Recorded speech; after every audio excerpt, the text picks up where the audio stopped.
Guys, tayo ay magpiprito ng itlog kasi trending na trending to ngayon. Ngayon, itatry natin.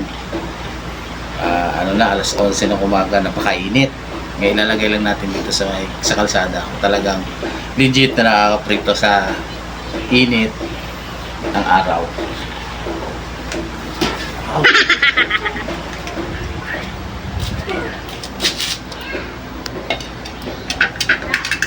Painitan muna natin to.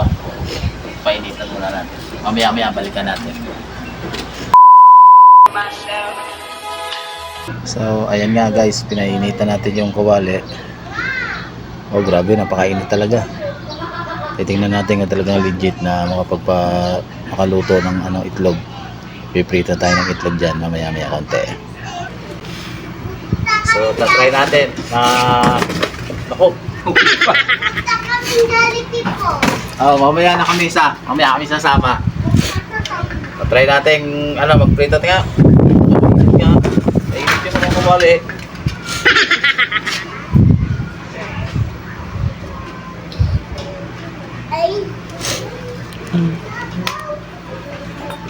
Try natin itlog.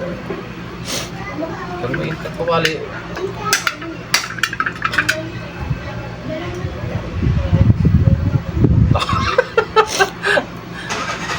Para hindi mo lang kumuloyo. Tutukan mo na. Init. Nako, parang walang nangyayari. Alam ko na kung paano maluluto to. Pababayaan muna natin dyan guys kung talagang maluluto. Pero mainit ang kawali, napakainit. So ayan po, hindi po totoo na nakakaluto.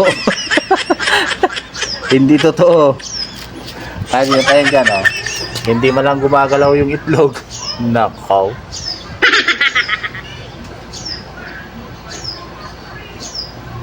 A few moments later. So dahil hindi naluto yung itlog doon sa labas, walang nangyayari. So, hindi talaga totoo yun na nakakaluto yung init ng araw. So mainit, ang init ng kawali. Ayaw, di ba? Hindi talaga siya yun. Kaso hindi mo lang kaya ngayon, dito natin lulutuin. Ewan ko na pag hindi pa naluto dito. Mainit talaga yung kawali.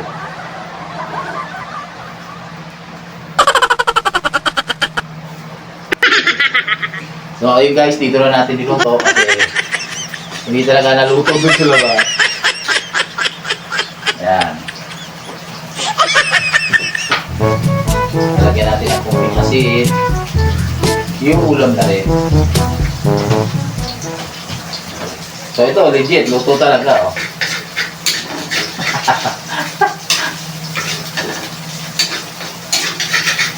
Ayun, naluto. Kung doon lang sa init ng araw, hindi.